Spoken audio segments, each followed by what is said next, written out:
Chapter 12 Incarnation of Lambodara as Shakti. Om Shri Ganeshaya Namaha. Shaunaka said to Sutta, "You know the greatness of Lambodara, who is the bestower of happiness. That is why such sweet nectar-like peace-bestowing words are being said by you. Even though we have listened to the legend narrating now how Lambodara destroyed Krodha, yet we all desire to listen to more legends of Ganesha.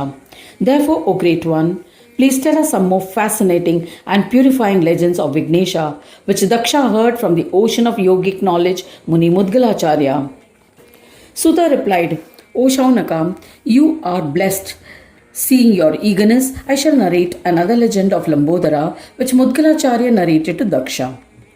Prajapati Daksha was excited and humbly prayed to Mudgalacharya with kind words. "O Mudgalacharya, you are indeed blessed and venerated by Yogindras. There's no doubt about it. Therefore, you can narrate such fascinating legends which bestow prosperity. Listening to the legend can be compared to drinking nectar, as one can never be satiated. Therefore, O Yogindra, please narrate one more legend of Ganapati. How did Lambodara assume the form of Shakti? Tell me the legend that elucidates this enigma. When Shakti worshipped him and sang his praise while killing Mahishasura, how did Lambodara manifest?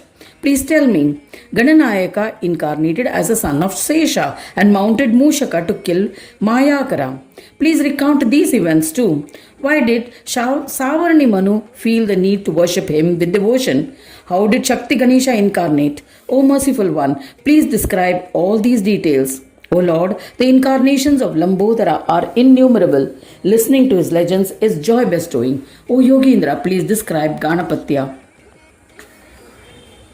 Ganapatya is a denomination of Hinduism that worships Ganesha as the Saguna Brahma. It is attained through Daksha.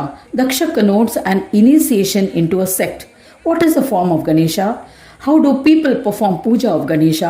What is the prescribed procedure to be followed so that a devotee can be initiated into a Ganesh mantra by a guru? What is the ritualistic path followed by Ganapatyas? Please elucidate so that I can follow that path, recognize them, and become a Ganapatya. You possess the knowledge of all, so please expound. It is my good fortune that I have been blessed with the darshan and proximity of your holy lotus feet, endowed with all its glory."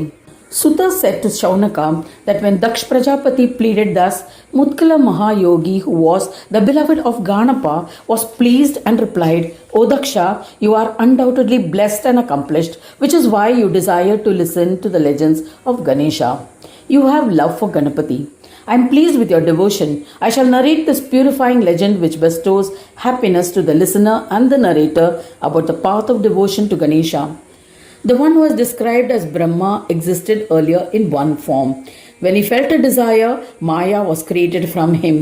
As a result of his desire, Brahma became dual, namely Swata Utthana Brahma awakened by self and Parata Utthana Brahma awakened by another.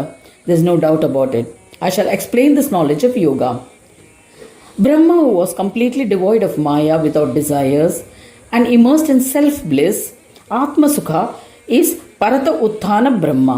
When this Brahma experiences desires and began to conduct divine games with Maya, he was referred to as Swata Utthana Brahma.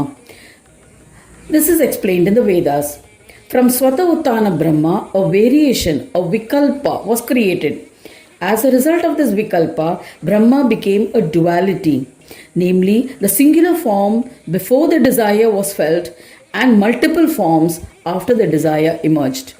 Thus, what was one form became the Dehi, soul or Atma, also referred to as Atma Rupa. When it felt desire, it assumed embodied forms. In this way, from the Atma Rupa, the Shuddha Brahma and Brahma bearing desires, the fourfold Jagat was created. Shakta, Saura, Vaishnava and Shaiva. They were all Amsha, part of the divine of Brahma, but were incapable of performing their assigned tasks. So, they commenced penance. While performing penance, they contemplated about their own form, their creator, and worshipped him. These Ishwaras chanted mantras to please their creator. After 1,000 heavenly years, Gananayaka became pleased. and the Lord manifested as Narakarjuna Gajavadana, human and elephant form with the face of an elephant in their hearts. With his darshan, Brahmaganas became enlightened. Thereafter, they all meditated and performed pujas in their minds on the form of Ganesha which they saw in their hearts. Gajanana was pleased and the Lord manifested in the form of Shakti before them. This form of the Devi had 4 hands. Every part of her body reflected her incomparable beauty. Realizing that she had manifested for their benevolence, all the Devas asked her, "O Devi, who are you? Why have you manifested here? Please enlighten us." She replied, "O fortunate ones, I am the same Gajanana whom you have worshipped and meditated in the recesses of your heart. I have manifested because I am pleased with your penance and wish to grant a boon." After she said this, they witnessed that this majestic Shakti assumed the form of Gajanana, bearing the face of an elephant. When they saw this form of Lambodara, they were awestruck. They extolled him. Just then, he again assumed the feminine form of Shakti. They were astonished and their love for Ganesha was enhanced. By the grace of Ganesha, they were blessed with knowledge. Witnessing his extraordinary leelas, divine plays, they realized that Shakti was the form of Lambodara himself. The one who is Shakti is Ganesha and Ganesha is Shakti. Shakti was a primordial mother and is Lambodara. All Brahmaganas offered pranams to her and with palms joined in reverence, they started singing her praise. Brahmaganas extolled, "To the one who is the form of action, the form of Shakti, to the one who grants existence to all, to Jagadamba, we bow to you. To the one who bestows all, to the one who is subservient to devotion, to the boundless Mahamaya, we bow to you.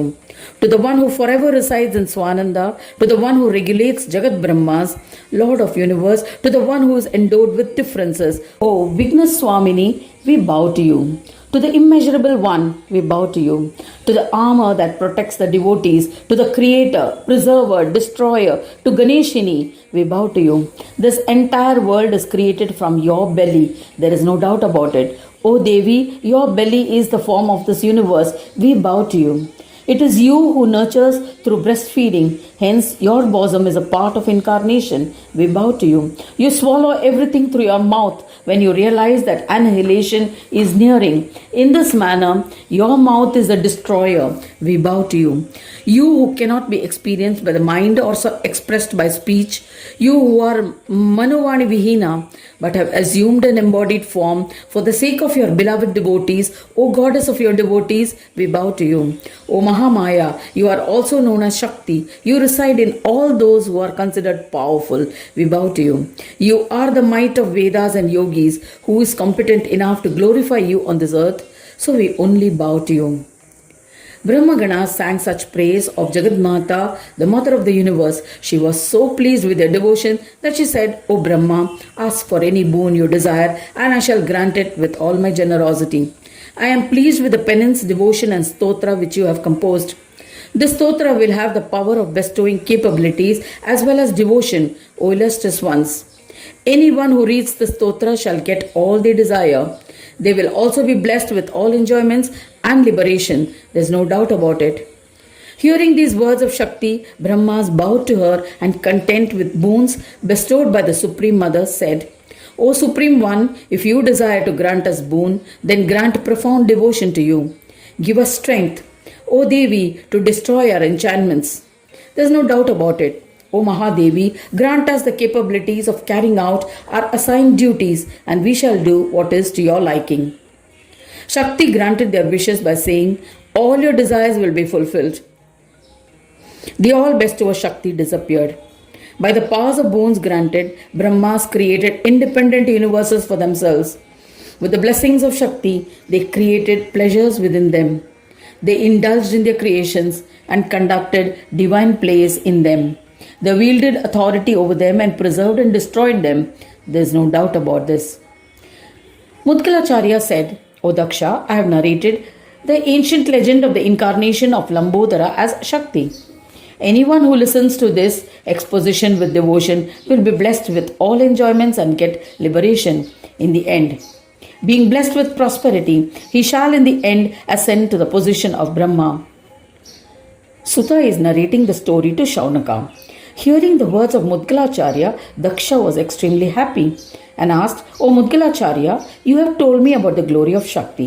However, I am perplexed and riddled with doubts. Please dispel my doubts. If Brahmas are incorporated and do not have a soul, then how is it possible for them to perform penance? Please clarify.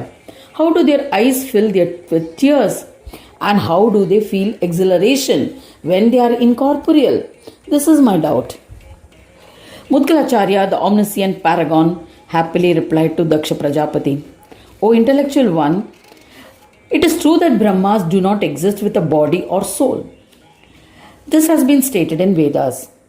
But it is certain that they can assume any form depending on the situation. No matter which form they assume, their body does not suffer afflictions. O Daksha, even if Brahmas become Dehi, they do not suffer like Jivas. They exist as Deha and Dehi, and without them. This is the description of Brahma in all scriptures. Deliberate on this aspect. Everything is possible for Brahmas. Listen to one more aspect which will clarify your doubts. It is impossible to describe and explain the divinity of Brahmas. Their existence is beyond description. Even Vedas find this difficult. So they imagined Brahmas as incorporeal and described formed them for the understanding of the student. So do not have distorted ideas about this. Sutta continued the narration to Shaunaka. Listening to the exposition, Daksha's doubts were clarified. He said, "O Swami, you have clarified all my doubts. Please narrate the legends of the glory of Lambodara. Since you are omniscient, it will be possible for you, undoubtedly." Thus ends the 12th chapter titled Incarnation of Lambodara as Shakti. In the 5th Khanda of the Purana Upanishad, Srimad Mudgal Puran describing the legends of Lambodara.